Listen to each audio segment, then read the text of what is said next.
สวัสดีพี่น้องจับปลาด้วยเด้อจับปลาหน่วยนี่กินตัดเสานี่ปลา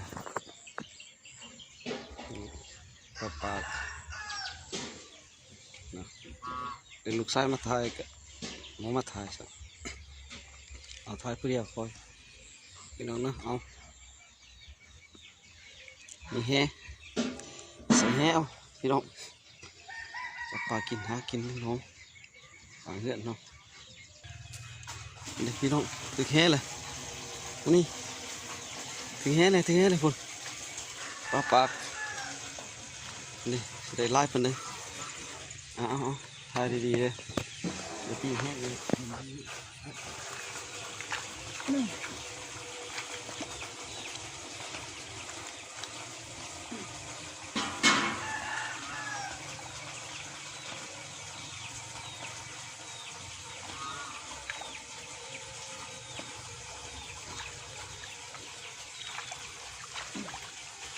โอ้โห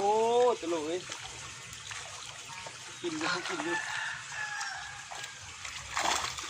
นี่พี่น้องนี่พี่น้องเป็นไรพี่น้องป้าเอามาเท่าเองเห็นบ่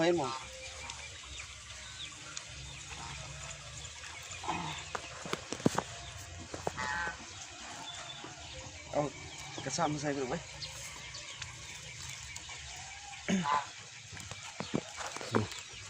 นี่พี่น้องน่ากินสะอาดซ้ำมาใส่ไว้พี่น้องตายไว้เลยเอาสมกินลูกไส้ปดปลา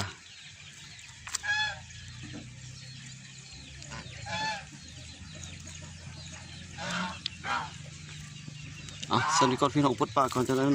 ตายปลาเก็บหน้าพอกันไหมบาย